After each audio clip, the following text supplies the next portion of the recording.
สบายดีเนาะพี่น้องมื้อนี้เฮากับสิมาตกกะหน้าโคเขาเนาะจะมาตกกะคือปีนี้ก็จะตกสวยเนี่ยทุกคนตกสวยผมบอกไปเลยปีนี้เฮาสิมาคือปีนี้จะตกหลาเนาะมันแหลงดีล้อเลยแล้วตอนนี้คอยกับมาถาเนาะถาพอเพิ่นมาแต่เพื่อนเฮาก็จะมาปล่อยสมาฮีเทเมาห้องนี้ก่อน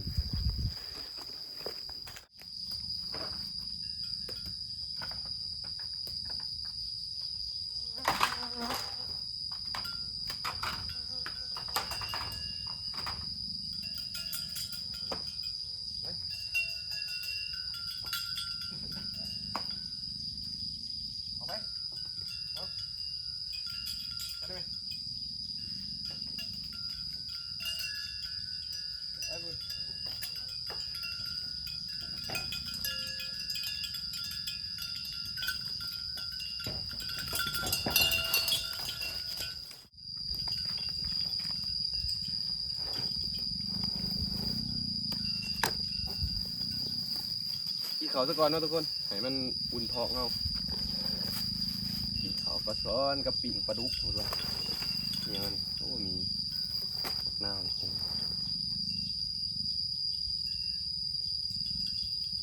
กินพวกอุ่นท้องเนี่ยพวกไทยน้ำอย่างมุ้งเมย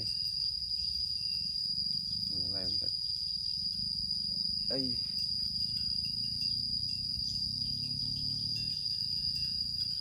หมูเดี๋ยวว่ะมา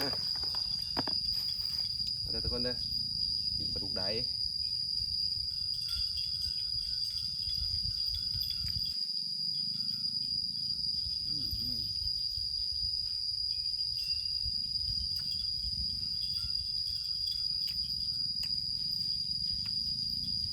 ปลาดุกคนซื้อมาแต่บ้านหมดเลย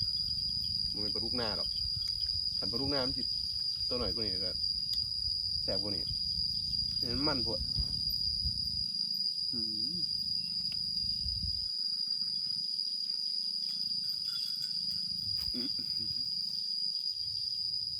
พ่อหรอทุกคนเลย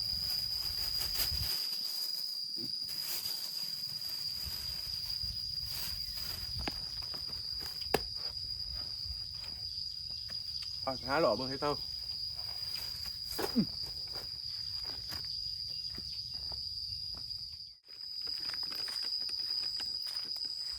ทุกคนย่างหล่อ5 เฮ็ดมันจะออกอยู่บ่เด้พอคอยเราบอกว่าให้มาเบิ่งในบอลนี่บอลกุ๊กใหม่อันกุ๊กบกนี่แล้ววะเราเคยเอาทุกคนมันเป็นมูด้วยบอลที่เราเอาปีกายนี่วะคันมันออกเลยคันมันโอ้ยเป็นตาเท่กุ๊กบกอันนี้น่าทุกคนกุ๊กบกเราว่าแท้นี่โอ้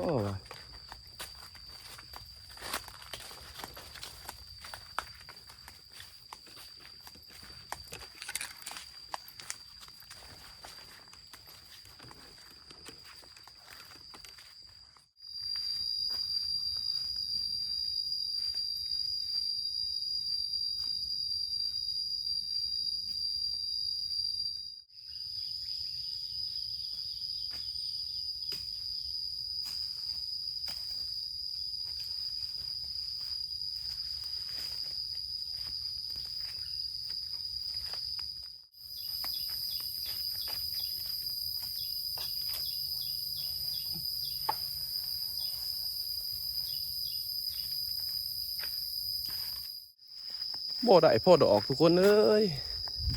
มันทันได้ออกบ่ยังวะ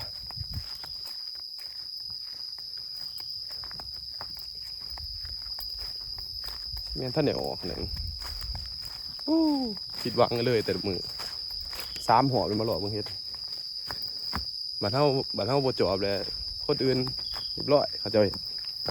บัดเขาเจ้ามาแป๊บเดียวได้เฮ้ย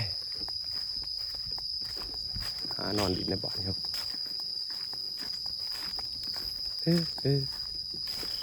ทุกคนเดียวถาพ่อมาเด้อถาพ่อค่อยมาเด้อถาไทยหน้าพูดเลยโมมันเลยมือนี้ขอดีบ้านเมืองเลยคือในหัวเลยคือในหัวแบบมาหล่อเบิ่งนะมันต้องมีแบบโอ้ดอก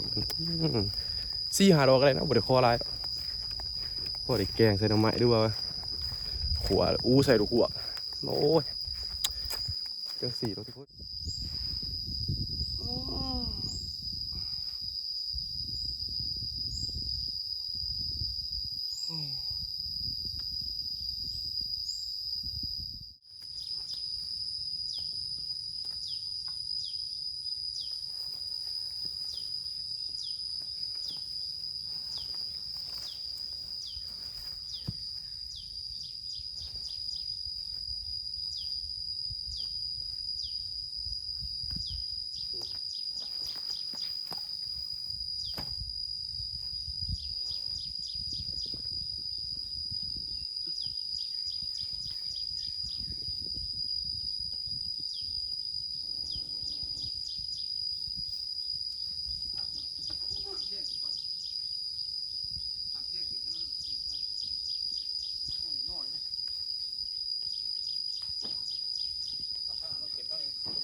เอาบางกลางมัน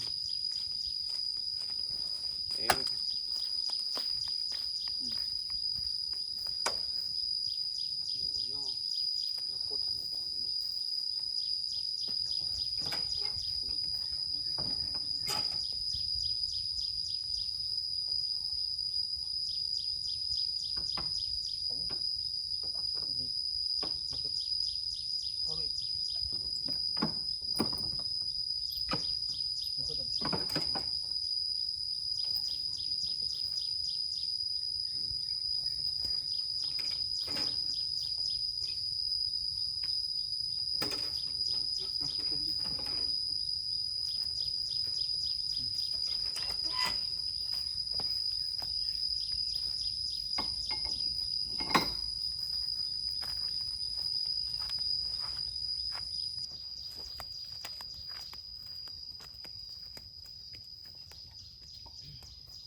ท้ายตัวนี้ด้วยเหรอครับ ฮะ ท้ายตัวนี้เหรอ เอ้ย เบิดได้บ่เดือน บ่สอง ต้องหาแคม อะไรวะเปล่าลายตัว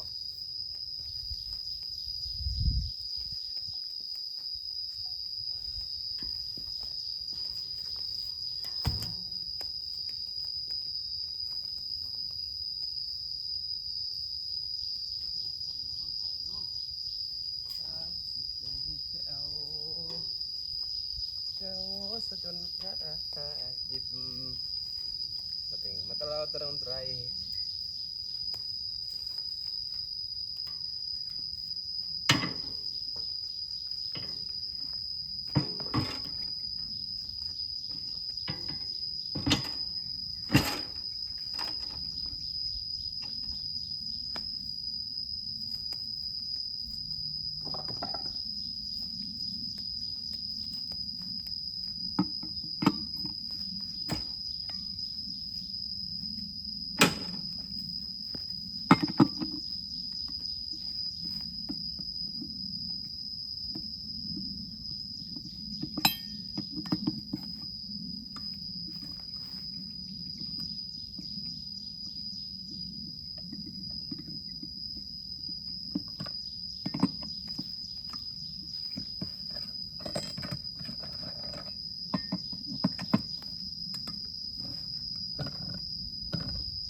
ต้องให้เฮียงกันก็ได้เด้อ แซมปลานะ บ่ให้ใหญ่ตัวนี้กับตัวนั้นลงไป ไปต้องพูด นี่ลงไปหาตัวนั้น ประตูกลาง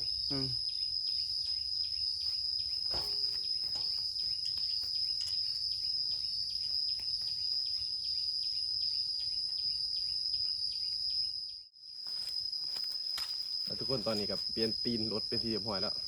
เขาจะลงไปท้ายถาพอกันเลยนะ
ทุกคนใช้หน้าไปเลยเดี๋ยวแล้ว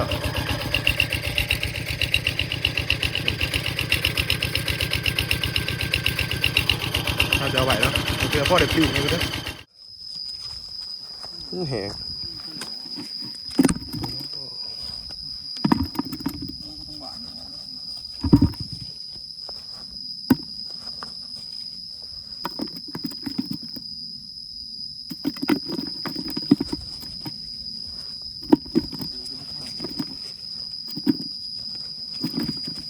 ให้เดียวเลย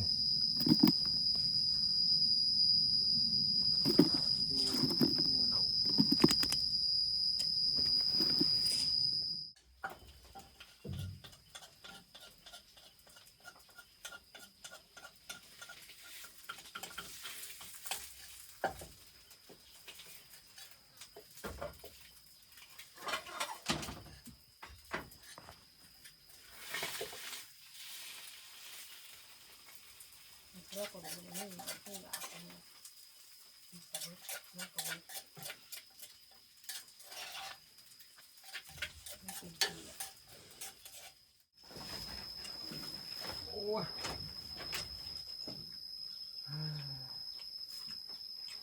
เรากินเกี๊ยวฟังแล้ว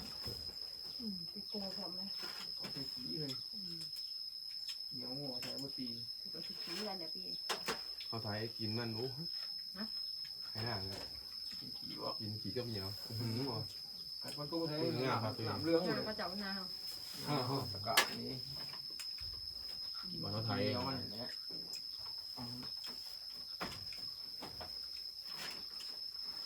ตู้ใช้น้ำเป็นลำแล้วมัน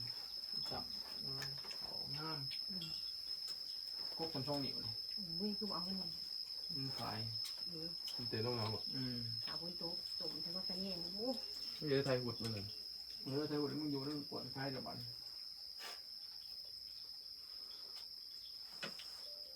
เนี่ยคุมลำนวล โหผมประตูก็คือผม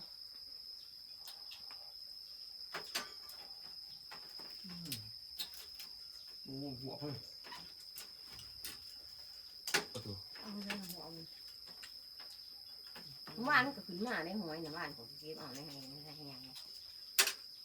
แต่คนโตห้องก็หนาหมูน้ำมันเคยมากินเอาใส่กระตุ้นโขงไหล มันโตบ่ คนโตกับหนาหมูนะมาไม่ทันเลยหรอปีนมาเก็บเก็บมา